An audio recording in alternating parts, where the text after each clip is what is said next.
안녕하십니까. 황태순TV의 황태순입니다. 2021년 7월 16일 금요일 오후입니다. 오늘 프리덤 코리아 사무총장 이필영 사무총장 모셨습니다. 자세한 이야기 사람들이 프리덤 코리아가 뭘까?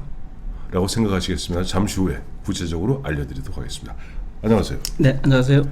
사람들이 이거 프리덤 코리아는 뭐 프리덤 파이터, 무슨 자유의 투사, 뭐 프리덤 코리아, 뭐 자유의 한국. 구체적으로 프리덤 코리아 어떤 단체입니까? 프리덤 코리아는 이제 그 홍준표 의원께서 그 지난 그 당 대표를 마치고 미국에 가셨을 때, 네네. 그 이제 LA에서 그 한국의 보수를 생각하면서 이제 보수의 싱크탱크가 좀 필요하겠다. 네. 그렇게 해서 이제 그 싱크탱크로 이제 발족돼서 2018년 12월 26일 날 저희가 발족했는데, 네네. 그때 이후로 지금까지 이제 그 활동하고 있습니다. 우리 흔히 이야기해서 예전에 보면은 뭐 박근혜 대통령 되시기 전에 예. 보면은 그 당시 무슨 뭐 연구소가 있었잖아요. 예, 예. 그런 식으로 그 프리덤 코리아는 홍준표 의원이 이른바 대한민국 보수, 새로운 보수, 신보수를 갖다 지향하는 띵크탱크라고 이야기하고 있습니다만 다른 걸로 얘기하면 캠프죠. 아니 그 캠프의 성격보다는 네. 그래도 이제 그 정책 개발하고, 네네. 그다음에 이제 홍준표 의원께서 이거 우리 프리덤 코리아를 발족하실 때 네. 모델을 네. 이제 미국의 그 헤리티지 헤리티지 재단과 재단, 네. CIA를 방문하셔서 네네. 그걸 상당히 인상을 좀 깊게 받으셨어요. 네. 그래서 앞으로 요 프리덤 코리아를 계속 이제 자생력 있는 단체로 좀 키워나가자. 그래서 저희가 이제 개인 협의들을 해서 네. 그러니까 자체적으로 운영하고 사단법인인가요? 그런 건 아니고 이제 임의단체인데, 임의단체고, 예. 아직은 이제 이게 이제 여당이 돼야 이게 좀 커지더라고요. 통상 보면 저희는 이제 뭐 그 구멍가게 수준인데. 이런 거 있죠. 우리 비록 시작은 미약했으나 그 결과는 창대하리라. 창대하리라. 예, 사실 보면 좀 문재인 대통령, 물론 나라를 철저하게 망치고 있습니다만은 문재인 대통령도 대통령이 되기 전에 뭐 이른바 그 당시에 보면 뭐 누구 뭐 유명한 사람 있잖아요. 그 뭐 저기 예, 많죠. 아니가 아니라 그래서 뭐 양장, 양장 뭐 이래갖고 예. 뭐 광흥창 팀 예, 이래갖고 예. 뭐 그런 식의 사실 보면은 뭐 정책도 개발하고 하는데, 어쨌든 오늘 사실은 프리덤 코리아 사무총장으로서의 이필영 씨를 모신 게 아니라 요즘 뭐 책이 하나 잘 나가고 있다 그래서 그 책 줘보세요. 저도 한번 사봤습니다. 홍도야 울지 마라가 아니라 홍도는 잘 있느냐. 홍도는 잘 있느냐. 네. 홍도야 울지 마라가 아닙니다. 홍도는 잘 있느냐. 그래서 이 책을 갖다 쭉 한 250페이지 되는데, 이 저자가 누구냐니까 우리 이필영 씨입니다. 이필영 총장은 안기부 출신이시죠? 이거 이제 공개적으로 그런 얘기 안 하니까. 정보기관 출신이시죠? 정보기관 출신이죠. 네, 예. 안기부인지 모르겠습니다. 정보기관 예. 출신이시고, 그 정보기관에 있을 때 뭐 홍준표 당시 특보랑 첫 인연을 맺었던 건가요? 예, 그렇죠. 예. 그 홍준표 의원께서 저희 회사라 그럽니다 보니까. 회사에 그 파견 검사로 오셨어요. 뭐 특보든가요? 예. 그때 그 홍준표 특보랑 같이 특보실에 있던 분이 권영세. 그분은 이제 그 후임으로 오셨던 분이고, 저 업무가 좀 달랐었죠. 좀 달랐나요? 어쨌든 27년 전에 이제 홍준표 당시 검사를 만났고, 그럭저럭 세월이 흘렀고, 아마 옆에서 때로는 미워도 했다가 존경도 했다가 때로는 감시도 했다가. 예, 그렇죠. 감시도 했잖아요. 감시했죠. 예, 사실 맞습니다. 이 정보기관의 그 저 흔한 얘기로 그 우리 관보 기자라고 그러잖아요. 예. 관보 기자로 때로는 감시도 했다가 때로는 뭐뭐 하다가 그 27년에 그 어떻게 보면 저 켜켜이 묵혀있던 그런 정 때문에 지금 프리덤 코리아의 사무총장도 하고, 또 보니까 인간 홍준표에 대해서 모르는 것이, 이게 우리 잘 알 수 없는, 왜 홍준표 하면 그냥 막말, 뭐 강성, 빨간 넥타이. 그 막말이라기보다는 사실 이제 소질이 있는 정치인이죠. 하여튼 근데 기자들은 막말이라고 그래요. 그것도 무책임한 말인 것 같습니다. 그래요. 근데 사실은 이게 쭉 보면 그것은 아니다. 어떻게 보면 변명도 아니고 그냥 담담하게 써서, 참 보니까 이필영 저 총장이 재주가 많은 게, 나중에 보시면 한번 사보시면 이 그림을 일러스트를 갖다 직접 본인이 그렸어요. 예. 아이 참 재주가 대단하십니다. 아니 그게 아니라 시간이 많이 걸렸습니다. 아, 그래요? 처음 시작한 거라서. 그래. 그리고 예전에 책도 이게 첫 번째 책이 아니잖아요. 이번에 그때 예, 뭐, 네 번째 책이죠. 이게. 뭐 안나푸르란 거예요? 그때도. 저기 안나푸르나 그 네팔의 시간은 그렇죠. 서서히 흐른다고. 예, 그다음에 뭐 천천히 흐른다. 몽블랑 하늘로 가는 길목, 네팔의 시간은 서두르지 않는다. 예. 그다음에 숨결이 나를 이끌고 예, 간다. 그거는 이제 제가 이제 백두대간 걸었던. 백두대간. 그, 근데 그 회사에서 나온 건 2013년에 나오셨대 보니까. 예, 2013년 12월에 나왔죠. 예, 12월에 나오고 그때 다시 이필령 뭐 너 나랑 같이 할래?라고 첫 손을 잡아주었던 분이 그 27년 전에 만났던 예. 홍준표 검사, 그 당시에는 경남지사였죠. 예, 그랬죠. 경남지사 하셨죠. 근데 이제 홍도는 잘 있냐 해서 내가 이게 무슨 말인가 해서 사실 홍도 하면은 저는 탁 떠오르는 게 예전에 강재섭 대표가 예. 저 분당에 보궐선거 출마한 적이 있습니다. 예, 있죠. 있었는데 떨어지셨죠. 떨어졌어요. 그때 그 강재섭 그 전 대표를 갖다가 주느냐 마느냐 갖고 굉장히 당에서 괴롭혔습니다. 예, 그렇죠. 굉장히 괴롭혀서 사람이 거의 진이 빠져 있더라고요. 뭐 아시겠습니다만 강재섭 대표 같은 경우 제가 모셨던 박철원 의원이 저 옛날 발굴하신 그렇죠. 예. 안기부 예. 저 장서동 부장 밑에서 안기부장 특보할 때 예. 그 밑에 기억납니다. 연구실장 제가 그때 근무했어요. 그렇죠. 예. 예. 이제 근데 그때 사실 아직 강재섭 대표의 진을 뺄 때 그때 찬주연설로 왔던 분이 홍준표 의원이에요. 아, 그러셨구나. 예, 근데 안데 술을 이마에 낮술을 좀 드셨더라고. 그러더니 그 관객들이 이제 청중들이 별로 반응이 없으니까 제가 노래 한 곡 하겠습니다. 그때 불렀던 노래가 홍도에 오지 말아야. 아, 그렇습니까? 예, 그래 예. 제가 그 생각이 떠올라서 홍도는 잘 있느냐 했는데 여기서 난 뭐 내용을 간단하게 설명드리면 이 어느 순간에 2018년경에 홍준표 지사가 경남지사 하면서 3조 가까운 그 부채를 갖다가 1조 3천억이죠. 너무 세게 불렀구나. 1조 예, 3천 1조 3천억 부채를 탕감해서 그 경남지사 시절에 그것을 기념하는 기념식수를 했고 그게 부채제로 기념식수. 식수하고 예. 나무를 심었는데 예. 그 나무를 갖다가 2018년 김경수 지사 내일 모레 21일이면 이제 대법원 확정 판결 납니다. 확정 판결 나죠. 예. 김경수 지사가 취임하자마자 제일 먼저 한 게 홍준표 전 지사가 심어놓았던 그 나무를 포크레인으로 뽑아내는 장면이었다. 그게 아마 그 김경수 지사가 그렇게 했겠습니까? 그 밑에 이제 소위 말하는 그 아청꾼들이. 아전들이 이제 한 거죠. 근데 아전들이 한다고 그래도 예를 들어 이렇게 얘기해줘. 지사쯤 되면은 여보게 그러지 마시게. 역사는 길고 긴 걸세. 그 무슨 뭐 잘못했다고 그런 식으로 그 전임 지사가만 했는 그 나무를 뽑아내는가라고 그걸 야단을 쳐야지. 그걸 놔뒀기 때문에 뽑은 거 아니에요. 그렇죠. 묵인한 거죠, 사실. 예, 그리고 그 순간에 그 순간에 이제 우리 이필령 총장하고 이제 홍준표 당시 예. 그때는 2018년이면 예. 이제 그때가 바로 대선 끝나고죠. 끝나고죠. 그러니까 끝나고 이제 지방선거 끝나고 바로죠. 그러니까 그때는 정확히 얘기하면 홍준표 지사, 근데 홍준표 대표는 백수였습니다. 예, 백수. 예, 백수. 예. 그 두 백수가 앉아갖고 텔레비 보면서 예. 그때 홍준표 의원이 그 당시 한 얘기가 홍도는 잘 있느냐? 예. 그게 이제 많은 함축적인 의미가 있죠, 사실은. 홍도가 누구예요? 이제 경남도지사 시절에 이제 길렀던 네. 그 진돗개입니다. 근데 아마 일종의 경남지사 관저에 있는 개이기 때문에 이게 개인 소유물이 아니었던 모양이죠. 아니 개인 소유물인데 네. 이제 도지사 끝나고 그때 대선에 나오시고 했을 네네. 때는 네. 이 산림조합 그쪽으로 보내줬어요. 아 예. 예, 좀 이렇게 자연 속에서 이제 좀 살라고. 예.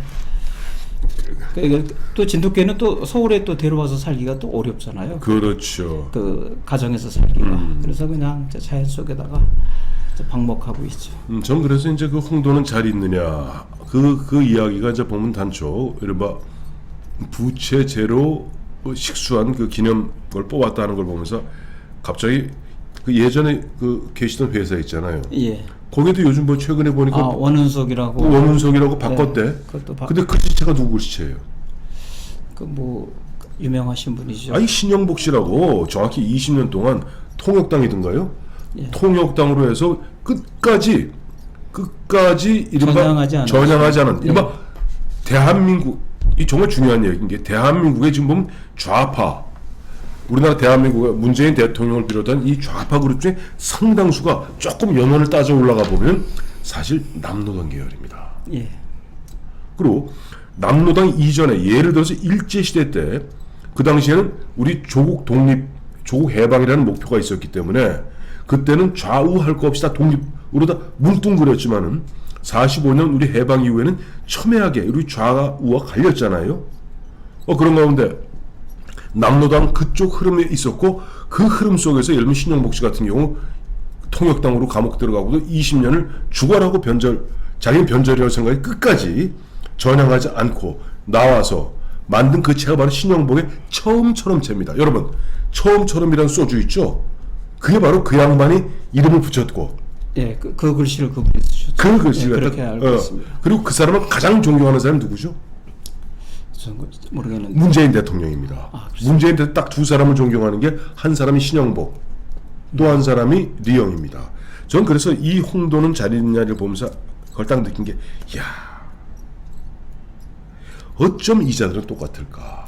근데 이제 사실 원은석 바꾸고 하는 거는 바꿀 수 있는데 그것보다는 너무 많이 바꿨다는 데 이제 문제가 있고, 또 하나가 저희의 가장 대표적인 원론이라고 하면은 이제 김종필 그 부장께서 만드신 음지에서일하며 양지를 지향한다. 예. 그게 다인 것 같아요. 사실은. 예. 그거 이후 다시 그거로 돌아가고 싶더라고요. 네네. 그 이제 밖에 나와 보니까 네. 뭐 헌신하는 것은 좋은데 누구를 위한 헌신, 뭐 무명의 헌신, 예, 무명 뭐 이렇게 하는데 네. 말이 길고 어렵고 그냥 그 정말 정보기관답게 그 보이지 않게 소리 없이 이런 거 자체가 이슈화되는 거 자체가 참 부끄럽다 이런 생각이 듭니다. 그래요. 근데 좀 결정적으로 이런 거잖아요. 특히 다른 건 몰라도 우리 국가정보원이라든가 최근에 또 경찰도 보니까 무슨 뭐 그거 갖다가 또 이른바 처음처럼 죄를 바꿨던데 지금 뭐 요즘 그 간첩 잡는 이른바 방첩 기능이 경찰의 일부 이관되지 않았습니까? 일부 이관된 걸로 알고 있습니다. 예, 그러니까 그런 상황에서 흔한 우리 남북이 대치하고 있는 상황에서 우리가 간첩 잡는 기관에서 최소한 전향하지 않고 대한민국의 정체성에 대해서 반기를 들었다는 자에 그 채를 갖다 쓴다는 것은 있을 수 없는 이야기다 하는 생각이에요. 자, 그건 그러고 다시 책 내용으로 들어가서 뭐 여러 가지 참 내용들이 보니 재밌는 내용들이 많은데 나는 가장 재밌었던 게 내가 몰랐던 게 하나 있었어요. 나도 정치평론 꽤 오래 했는데 아니 이제 홍준표 지사 시절에 홍준표 의원이 일본 가다가 뭐 지문 날인 거부했다고 그러대요. 그렇죠. 그때 당시 이제 지문 날인이 상당히 이 우리 제1동포들에게는 아주 현안이었었고, 그게 이제 그 외국인 지문 등록 이런 부분이니까. 근데 마침 이제 관용 요건을 안 가지고 가셔서 일반 요건을 가지고 가시다 보니까 그 이제 출입국 관리소에 제재를 받게 못 들어가는 그런 상황이 있었죠. 그 상황이. 그 읽어보니까 그러니까 당시 이제 총영사, 그 오사카던가요? 오사카 총영사. 총영사가 아이고 이거 뭐죠 어떻게 좀 제가 해봐야 될 텐데 이건 주권의 문제라. 그러니까 홍준표 당시 지사는 나는 다른 건 몰라도 원래 지문하다가 그것이 없어졌다가 2007년부터 다시 부활한 거죠. 그러니까 반테러 한다는 미명화가 이거 됐는데 아니 우리 교포들의 아픔이 서려 있는 내가 지문 날인할 수 없다. 명색의 당 대표까지 지냈던 내가 이거 할 수 없다. 근데 이제 현직 지사하고 또 대선 후보 이제 대선 후보는 아니죠 그때는 현직 지사 입장에서 그거를 했을 때 이제 정치적 파장이라든지 또 어떤 민족적인 그 자존심의 문제 그리고 그게 이제 절차적인 문제이기 때문에 안 들어가도 좋다. 다시 이제 나는 이제 그것이 절차가 안 된다 그러면 다시 나오겠다. 바로 나오겠다. 그런 이제 원론적인 원칙적인 입장을 이제 견지하셨죠. 그래서 그 4시간 동안 흔한 일을 뻗치다가 결국 돌아오셨나요? 아니죠. 이제 일본 그 법무성에서 그 이제 예배를 좀 인정을 해줘서 그 입국하셨죠. 그 입지를 안 하고 그냥 그 충분히 이해한다 해서 뭐그 이제 일종의 그것도 소신이 관철된. 그렇군요. 네. 또 하나 이제 보니까 읽으면서 관심 있게 읽었던 것이 이제 2017년 그러니까 그해 5월 9일 대선 때. 예. 그때 나는 그때 나는 그 2017년 제가 이제 방송에서 2017년 4월 1일자로 그 저 좌파들의 그 저 준동 책동회에서 방송에서 완전 히 잘렸거든요. 예. 박근혜 대통령이 3월 31일 날 구속 수감됩니다. 예. 딱 그날 다 축출되더라고. 그리고 사실 텔레비도 보기 전에 텔레비를 안 봐서 몰랐는데 그때 2017년 대선 당시에 사법고시 존치를 주장하면서 누가 고공농성을 했죠. 네. 예. 그때 당시 이제 대선 기간 중에 네네. 신촌 유세 바로 직전이었고 네네. 그때 이제 영등포 가는 길목 네. 아마 서강대경 어디로 이제 기억이 되는데 네네. 양화대경 같다. 예, 양화대교인 것 같습니다. 그래서 거기에서 이제 그 고시생이 그 전날에 사실은 이제 문재인 후보를 만났었더라고요. 네네.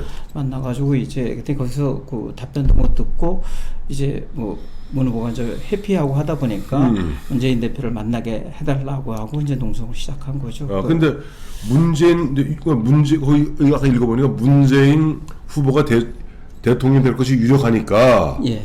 자 사법고시 존치해야 됩니다라고 했는데 결국 사람이 먼저다 이야기했던 문재인 후보는 외면했고 예.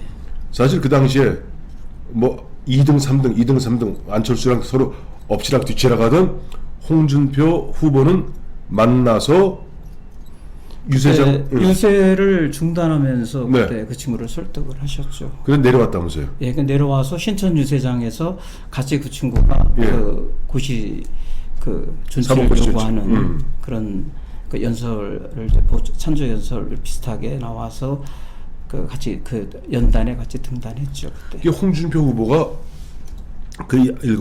홍준표 후보가 나 또 보니까 요즘 윤석열이 이제 구수했다고 그러잖아요. 예, 사법고시. 이번 나는 오수했는데 처음 알았어. 5번 떨어지고 6번 만에 붙었대요.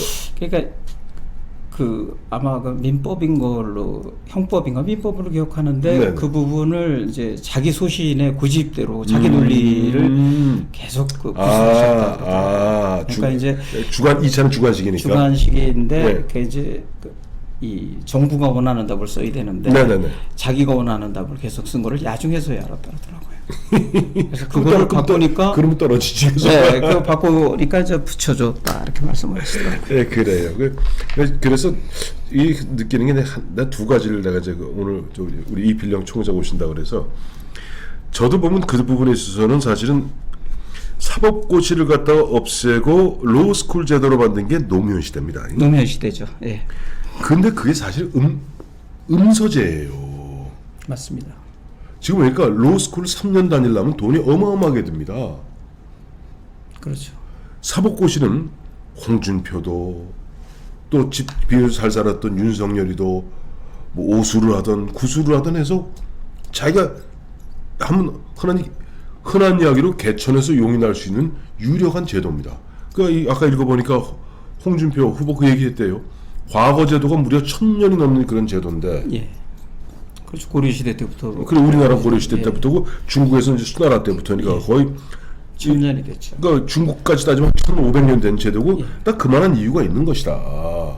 근데 이상하게 정작 자기들이 뭐 가장 어려운 자들을 대변한다는 좌파 정부에서 드디어 로스쿨을 만들고 사법고시를 폐지하고 이렇게 하는데 나중에 홍준표 대통령 되면 그러면 사법고시 다시 부활하는 걸로 저희는 준비하고 있습니다. 그래요. 사법고시 부활.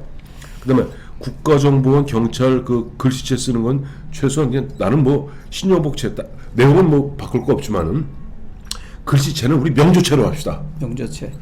아니면 훈민정음체. 아예 그냥 뭐 원은 자체를 없애는 게 더 옳은 방법일 것 같습니다. 그 있으면 뭐 합니까 사실? 있으면 뭐 합니까 진짜. 예.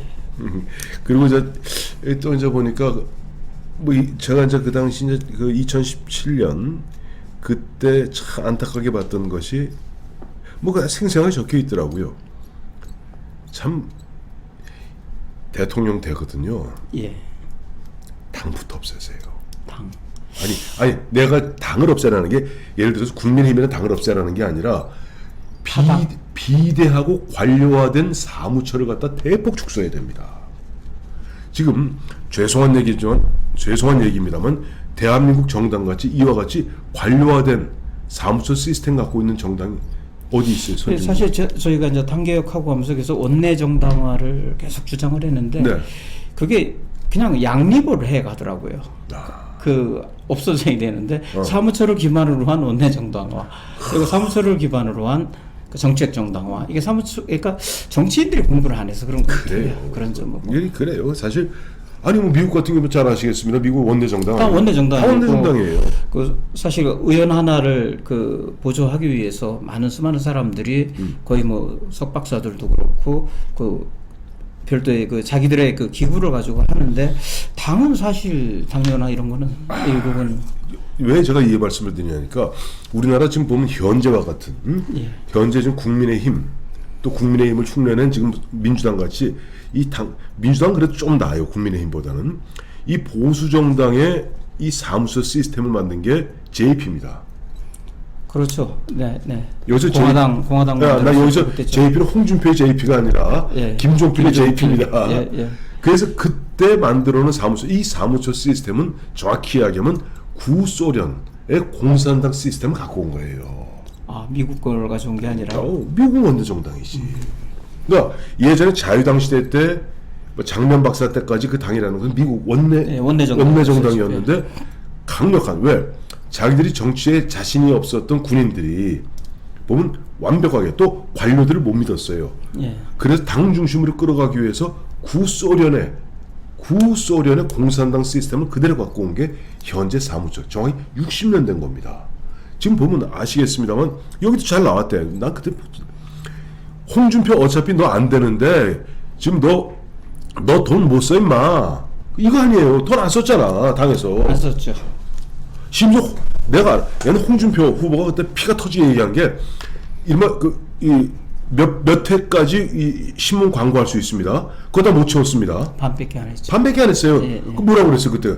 그 사무처에서 어차피 당신 15%못 받으면은 환불도 못 받는데 우리도 먹고 살아야 된다. 우리 퇴직금 챙겨야 된다고 그랬잖아요. 우리 퇴직금이라도 챙겨야 되기 때문에 그 당 망해도 우리 퇴직금이라도 챙겨야 되는데 네가 돈 쓰면 안 돼. 그래서 돈 못 쓰게 했습니다. 홍준표 후보. 그러니까 그 우파 정당의 어떤 의미에서 대한민국 우파 정당의 좀 한계 같은 그 민주당 같은 경우는 그래도 이제 이념과 가치 중심으로 모였는데 어제도 운동권이지만 그 논리가 예. 있는 적인데 우리 네. 같은 경우는 어떤 약간 이익 집단 내지는 자기 그 생존을 위한 그리고 또 우리가 내세웠던 게 반공과 또 한미동맹 그다음에 산업화를 하다가 보니까 거기에 익숙한 논리보다도 그냥 하나의 관료제로 그 존치됐던 게 그 우리 정당의 그 아픈 역사인 것 같습니다. 그래요. 그래도 지금 많이 나아졌죠. 많이 사실. 나아졌어요. 많이 나아졌는데 홍준표 지금 의원 요즘도 빨간 속옷 입습니까? 그 요즘 이제 한동안 저 빨간 거에 좀 많이 빠지셨었는데 네네. 요새는 뭐 이제 파란 것도 그렇죠. 얼마 전에 뭐 대정부 질문할 때 보니까 그린색도 하시고 파란색. 마스크도 파란색으로 그러니까. 좀 하시고 해서 이제는 생각을 좀 많이 좀 바꾸시더라고요. 근데 죽어도 안 바꾸는 게 있다면서요? 죽어도 안 바꾸는 거죠. 이니셜. 이니셜 이니셜 안 바꾸시죠. JP로 이제 다 우리 보면 주변 분들은 아니 이거 JP 언제 때 JP인데 옛날 김종필 61년 JP를 갖다가 지금 60년 된 그 JP 무슨 사람들이 기억할 거라고 너무 고리타분하다. 근데 이제 그 우리 홍준표 의원께서는 JP를 왜 처음 했었냐면 그 Justice and Passion에서 정의와 열정이라고 하는 그게 참 좋은데 자기 이름이 거기에 딱 맞는 거예요. 그렇게 했는데 요 JP를 다시 쓰게 된 배경이 그 사실 김종필 전 그 총리께서 돌아가시기 전에 그 홍준표 의원께서 이제 후보 자격으로 방문을 하셨는데 대통령 후보로 방문하셨는데 그때 당시 이제 홍준표 의원에게 그 김종필 그 총재께서 아주 덕담도 해주시고 그 당신의 부족한 점도 있지만은 이 나라를 위해서 한번 저 헌신을 했으면 좋겠다. 그러면서 아주 그 덕담을 많이 해주는 게 인상이 많이 깊으셨던 모양이에요. 그래서 내가 참 없는 부분을 참 갖고 계신 분이다. 거기서 이제 김종필 그 전 총재의 그런 부분을 또 이렇게 감명을 느끼셨던 것 같아요. 그러더니 내가 JP 쓰는데 내의 부족한 부분을 그 채우는 게 내 JP 이니셜의 의미다, 정치적 의미다. 그래서 그 상당히 저희들은 반대했어요. 그 JP 언제적 JP냐. 그렇죠. 그런데 이제 분행님께서 그것보다도 나의 어떤 정치적 이정표에 변화하고 일일 우일신하는 일신 우일신하는 이런 그 내 모습을 거기에 담고 싶다. 그래서 상당히 그것도 JP를 그 대문자 JP는 그 김종필 총재께서 쓰셨기 때문에 자기는 소문자 JP로 쓰세요. 아 그래요? 네, 소문자 JP를 쓰세요. 그래서 그런 것도 상당히 이제 의미가 있고 그 일종의 이제 우리 홍준표 의원이 이제 밖에서 얘기하기에는 이제 그 직진이다 뭐다 하는데. 네. 그것보다는 좀 사려도 깊고 또 생각도 이제 그런 부분에서는 자기 부족한 부분을 채우려고 하는 노력을 상당히 좀 많이 하세요. 그래요. 그러니까 JP가 이제 홍준표 의원이 돌아가신 이제 김종필 총리가 나의 부족한 부분을 갖다 많이 이렇게 뭐랄까 감명을 주고 예. 뭐 시사를 받고 하는데 맞아요. 그러니까 김종필 전 총리의 별명이 지둘러입니다. 지둘러, 그렇죠. 지둘러. 예, 지둘러. 예, 예. 기다려. 그런데 그에 반해서 홍준표 하면을 보면 뭐 직선이잖아요, 직선. 아, 근데 직선인데 제가 저 책을 쓰면서 느꼈는데 우리 홍준표 의원께서 매 순간 잘 기다리세요, 사실은. 잘 지둘러요? 예, 엄청 잘 기다리고 그 자기의 그 판단을 네. 꿋꿋하게 지키고 또 견디고 그러면서 예, 자기 시간이 오기를 이제 기다리는 모습이 저희 이제 측근들의 입장에서 보면 많이 볼 수 있었어요. 자, 그 이제 보면 뭐 이제 홍도는 잘 있느냐 하는데 이제 정작 우리 사실 관심 사항은 지금 최근에 보니까 이제 복당이 되었고 예. 복당 이후에 보면은 조금 보면 각을 갖다가 윤석열 전 검찰총장에 대해서 각을 좀 세게 세우고 있고. 예. 아, 그렇지는 않죠. 그렇지는 않아요? 예, 왜냐하면은 이게 이제 내부 총질 뭐 이런 말을 많이들 하시는데 이준석 대표가 그 경고했다면서. 예, 그런 적인데 저는 그게 그 옳은 발언에 대한 그 어떤 예외 없는 원칙이라고 할까? 네. 그 홍 의원께서 살아오신 일생 자체가 일단 국회의원은 입법기관이다. 예. 헌법 정신에 추출한 거다. 네. 궤복 없는 거다. 이런 부분에 대해서 확고한 철학을 갖고 계셨고 네. 소위 내로남불이 아니라 예. 나도 그 검증을 받고 너도 받고 같이 하는 거다.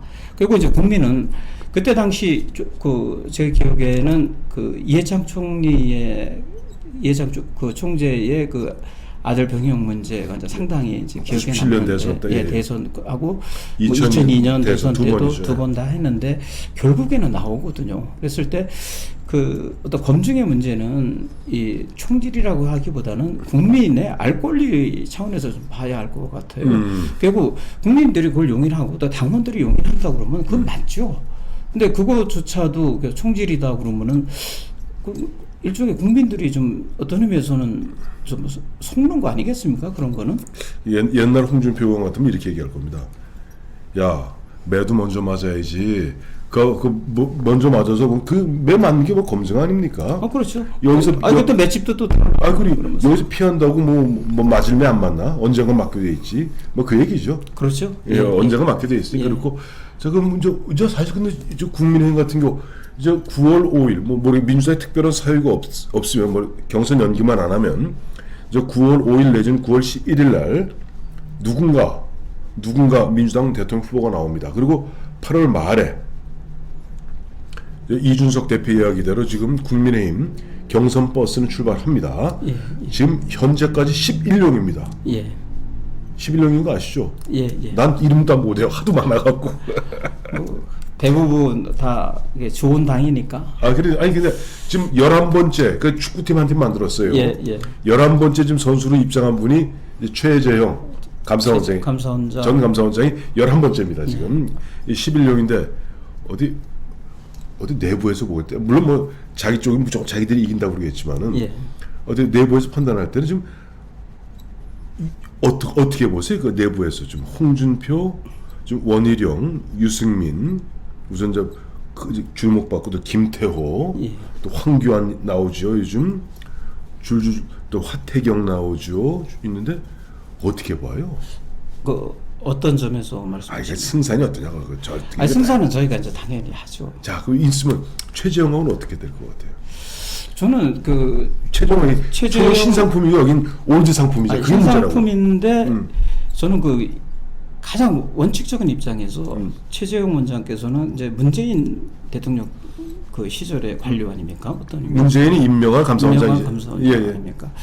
그 아이들 교육에 참 안 좋다는 생각이 들어요. 아이들 교육이 안 좋다. 아니 자기가 몸담았던 그 정부를 나오면은 저희 같은 공직자들은 3년이나 2년 동종업종에 취업을 못해요. 맞아요. 취업 규제돼 있습니다. 예, 그러면 자기도 그 이종업자잖아요. 아니 이종이 아니라 정치. 저분은 정치를 많이 해오셨어요. 어떤 의미에서는 감사원이라는데 정치하고 피할 수 없거든요. 그렇죠. 원전도 사실은 정치적인 그런 부분에서 한 부분이거든요. 그렇죠. 그렇다고 그러면은 그거는 이렇게 바로 정치에 나오는 건 저는 국민에 대한 예의가 아닌 것 같아요. 솔직히 그런 부분.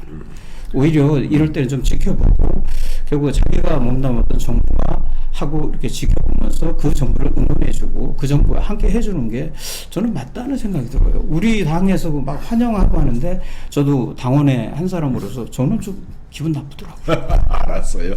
여기서 깊이 들어가면 큰 싸움 붙을까봐 저는 더 이상 얘기 안 하겠습니다. 당원의 한 사람으로서 말씀드립니다. 자, 그리고 근데 보니까 오늘 김종인 박사는 이렇게 얘기했어요. 최재형 원장이 들어왔기 때문에 예. 아마 윤석열 총장은 안 들어올 거다. 그래서 최종 파이널 리그에서 붙을 거다 하는데 어떻게 봐요? 우리 뭐 예전에 그저 정보 회사에도 계셨고 지금 윤석열 총장이 과연 지금 이 바깥에서 지금 혼자 이마 빌딩에서 그런 식으로 독불 장군식으로 가면서 그 여권의 무자비한 마타도와 네거티브를 버텨낼 수 있을까요? 그러니까 이제 윤석열 전 총장의 그 인기 비결이 이제 반문재인과 그렇죠. 예. 그다음에 이제 반추미애 장관, 반추미애 반조국 그게 이제 동력이었었거든요. 예. 근데 지금 그것이 또 없어졌고, 네네. 그리고 지금 그 이제 윤석열 전 총장께서 해주는 게 국민적인 갈증이 사실 민생이고, 네. 그다음에 이제 공정 이 부분이고, 네. 또 이제 통합 이런 부분이거든요. 네.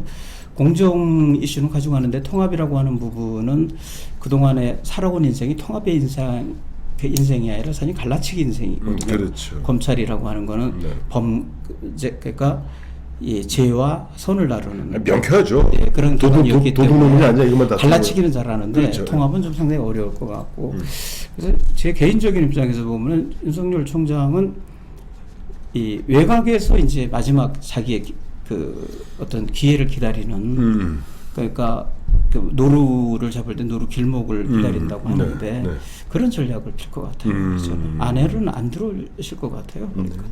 그리고 또 지난번에 이제 저희 당 의원님들도 이제 상당 부분 그 출정식에 가셨는데 24사람인 것 같죠. 예, 가셨는데 그 지금 이제 그 안에서 활동하시는 분은 아주 극소수로 알고 있거든요. 현역은 지금 몰래라도 가는 사람이 있나요?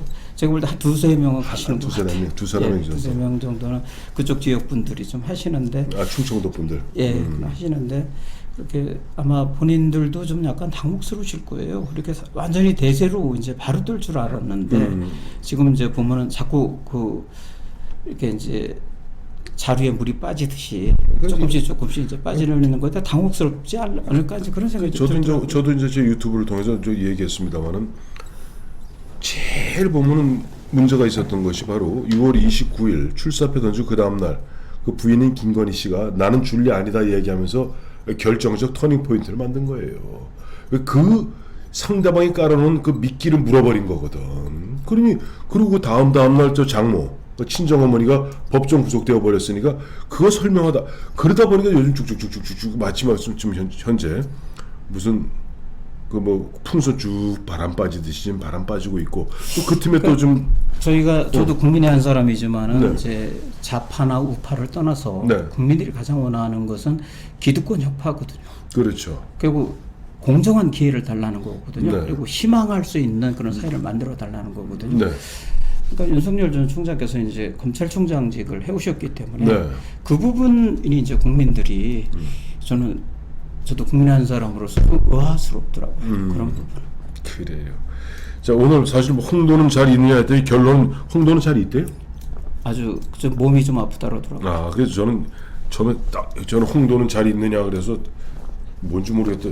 홍준표 당신이 모르는 이야기. 뒤에 보니까 홍도는 잘 있느냐 제목에는 뭐 있잖아. 경상남도 채무제로 남하고 뽑혀가는 광경을 지켜보는 JP 즉 홍준표의 깊은 우려와 진돗개 홍도에 대한 미안함이 담겨 있다. 그래서 설마 김경숙이를 잡아먹었나 싶어 깜짝 놀라갖고 야 이게 관사 있는 거야 물어봤던 거예요. 아니 설마 뭐 개를 요즘은 개 안 먹지 않습니까? 아 그러니까 그 문재인 대통령 좌파들은 이 일반적 상식으로 잘 설명이 안 되는 부분이니까 혹시 그럴 수도 있었어요. 그래서 제가 아까 여쭤본 게 관사에 있는 거냐 아니면 개인 소유물이냐 여쭤봤던 겁니다. 예. 그래 오늘 우리 이필령 작가, 이필령 프리덤 코리아 사무총장 이 네 번째 책이네요. 홍도는 잘 있느냐, 홍준표 당신이 모르는 이야기. 이 저자이기도 한 프리덤 코리아의 이필령 총장 모시고 홍준표 의원의 뭐 근황 또 현재 프리덤 코리아 사무총장이 보는 이른바 대선판 짧게 맛배기로 한번 짚어봤습니다. 감사합니다. 감사합니다.